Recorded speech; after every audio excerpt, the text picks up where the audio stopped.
10월 25일 월요일 즐거운 우리 집. 어린 아들이 왜 우리 집을 떠나 이사를 가야 해요? 라고 물었습니다. 집의 의미를 설명하기란 5살짜리 아이에게는 특히 어렵습니다. 이사할 때 집을 떠나기는 하지만 사랑하는 이들이 함께하는 곳이라는 의미에서는 집을 떠나는 것이 아니기 때문입니다. 이 집은 우리가 긴 여행이나 하루 일과를 마치고 돌아오기를 원하는 곳입니다. 예수님은 돌아가시기 불과 몇 시간 전에 다락방에서 제자들에게 너희는 마음에 근심하지 말라고 말씀하셨습니다. 제자들은 예수님이 죽으실 것이라고 말씀하셨기 때문에 그들의 앞날이 어떻게 될지 불안해했습니다. 그러나 예수님은 그들과 함께 계실 것이라고 확신시켜 주셨고 그들은 예수님을 다시 보게 될 것이라고 상기시켜 주셨습니다. 예수님은 그들에게 내 아버지 집에 거할 곳이 많도다. 내가 너희를 위하여 거처를 예비하러 가노니 라고 말씀하셨습니다. 예수님은 천국을 설명하기 위해 다른 단어를 쓸 수도 있었지만 불편하거나 익숙하지 않은 장소가 아니라 우리가 사랑하는 예수님이 계실 장소를 말해주는 단어들을 선택하셨습니다. C.S. 루이스는 이렇게 썼습니다. 하나님 아버지는 우리가 여행할 때 편안한 여관에서 쉬게 하시지만 거기를 자기 집으로 착각하지 않기를 바라신다. 우리는 살면서 편안한 여관에 대해 하나님께 감사할 수 있지만 우리의 진짜 집은 항상 주와 함께 있을 천국에 있다는 것을 기억합시다. 말씀, 내 아버지 집에 거할 곳이 많도다. 그렇지 않으면 너희에게 일렀으리라. 내가 너희를 위하여 거처를 예비하러 가노니. 요한복음 14장 2절. 찬송 559장 사철의 봄바람 불어있고. 기도, 사랑하는 주님, 나의 영원한 집인 천국을 주시니 감사합니다. 아멘.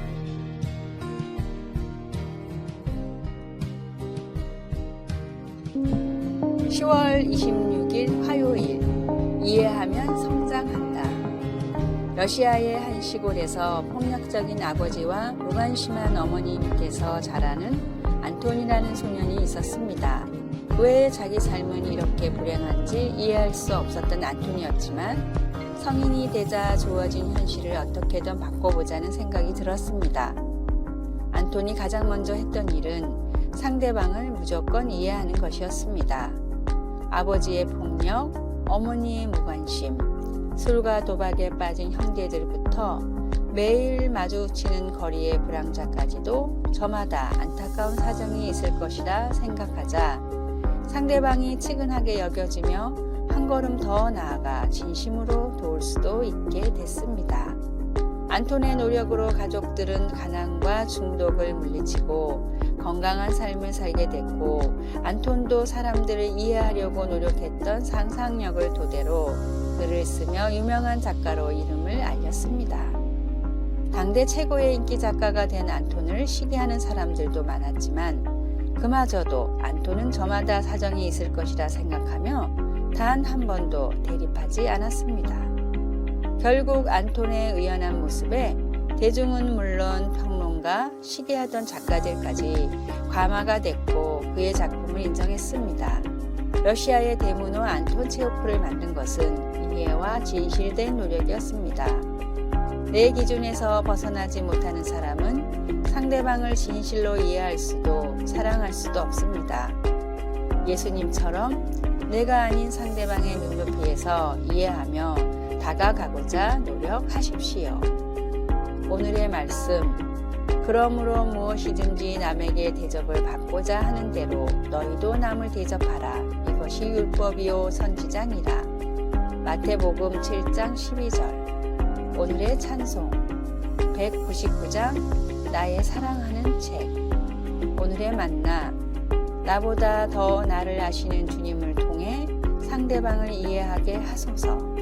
힘들고 어려워도 상대방의 입장에서 생각하고자 노력합시다.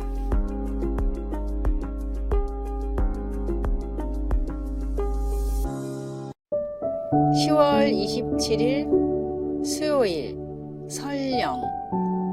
인생의 여정에서 우리에게 엄청난 타격이 올 때가 있는가 하면 기적이 일어날 때도 있습니다. 바벨론의 포로로 잡혀있던 세 젊은이는 그 땅을 지배하는 무시무시한 왕 앞에 서서 어떤 상황에도 그들을 위해 우뚝 솟은 거대한 금신상에 절하지 않겠다고 담대히 선포했습니다. 그들은 같이 이렇게 선언했습니다. 우리가 섬기는 하나님이 계시다면 우리를 맹렬히 타는 풀무불 가운데에서 능히 건져내시겠고 왕의 손에서도 건져내시리이다. 그렇게 아니하실지라도 우리가 금신상에게 절하지도 아니할 줄을 아옵소서. 이 세 젊은이 사드락, 메삭, 아벳느고는 그 맹렬히 타는 풀무불에 던져졌지만 하나님은 그들을 기적적으로 구해주셔서 그들의 머리카락 하나도 그을리지 아니하였고 겉옷에는 불탄 냄새도 없었습니다. 그들은 죽을 각오가 되어 있었고 하나님을 향한 그들의 믿음은 확고했습니다. 설령 하나님이 그들을 구해주시지 않았더라도 말입니다. 하나님은 설령 우리가 사랑하는 사람이 병이 낫지 않고 설령 우리가 직업을 잃게 되고 설령 우리가 박해를 받게 되더라도 우리가 하나님께 매달려 있기를 원하십니다. 하나님은 우리를 삶 가운데 위험으로부터 구해 주실 때도 있지만 그렇게 하지 않으실 때도 있습니다. 그러나 우리가 확고히 붙잡을 수 있는 진실은 우리가 섬기는 하나님은 능히 하실 수 있고 우리를 사랑하시고 모든 불같은 시련과 모든 설령의 경우에도 우리와 함께 하신다는 것입니다. 말씀, 우리가 섬기는 하나님이 계시다면 우리를 맹렬히 타는 풀무불 가운데에서 능히 건져내시겠고 그렇게 하지 아니하실지라도 왕이여 우리가 왕의 신들을 섬기지도 아니할 줄을 아옵소서. 다니엘 3장 17절에서 18절. 찬송 191장 내가 매일 기쁘게. 기도, 주님을 사랑합니다. 우리에게 매일 어떠한 상황에서도 흔들리지 않는 믿음과 힘 그리고 소망을 내려 주소서. 아멘.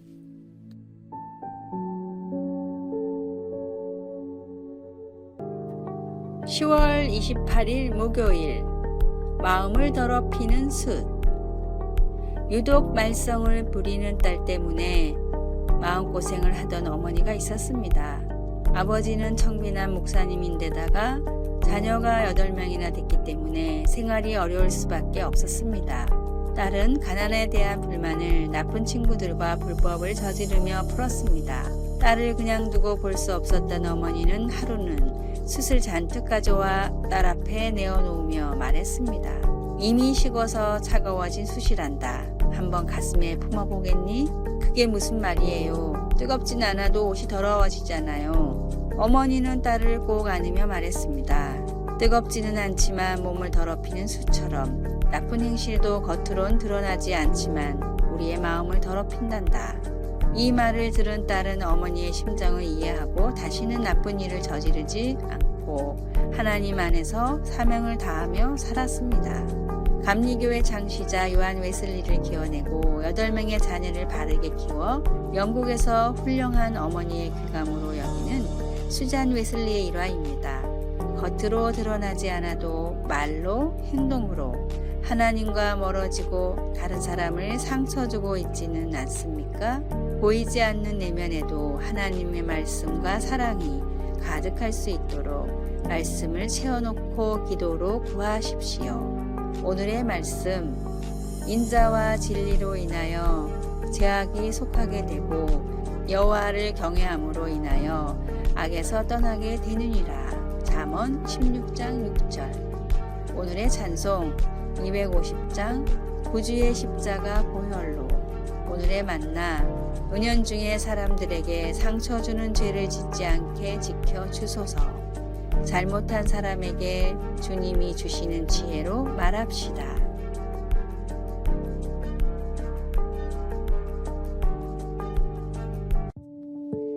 (10월 29일) 금요일. 오직 기도로. 어느 날 밤늦게 암치료를 받고 있는 친구가 자신의 친구에게 전화를 했습니다.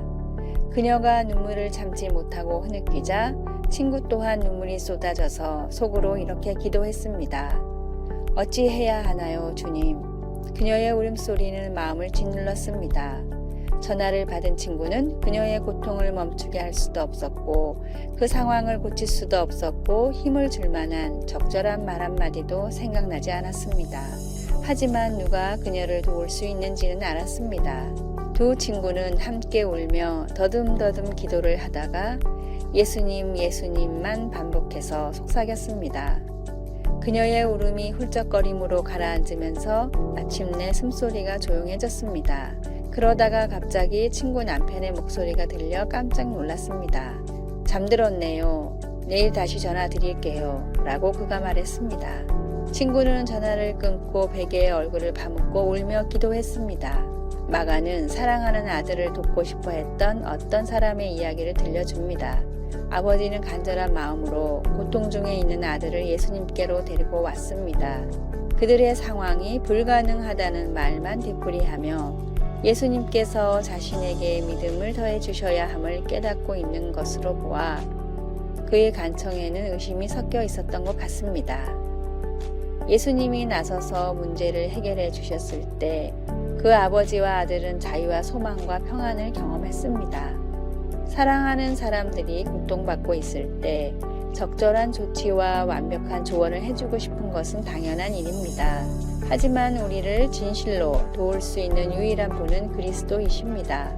우리가 예수님의 이름을 구할 때 주님은 우리가 주님의 임재하시는 능력을 믿고 의지할 수 있게 해 주십니다. 말씀. 예수께서 이르시되 할 수 있거든이 무슨 말이냐? 믿는 자에게는 능히 하지 못할 일이 없느니라 하시니. 마가복음 9장 23절. 찬송 407장 구주와 함께 나 죽었으니. 기도. 예수님, 우리는 예수님이 꼭 필요합니다. 예수님의 이름은 우리를 강력한 힘으로 임재하시는 그분에게 나아가게 하는 강한 기도입니다. 아멘. 아래의 빨간색 글자 구독을 누르시어 더 많은 전도의 열매를 맺으시기를 기도합니다.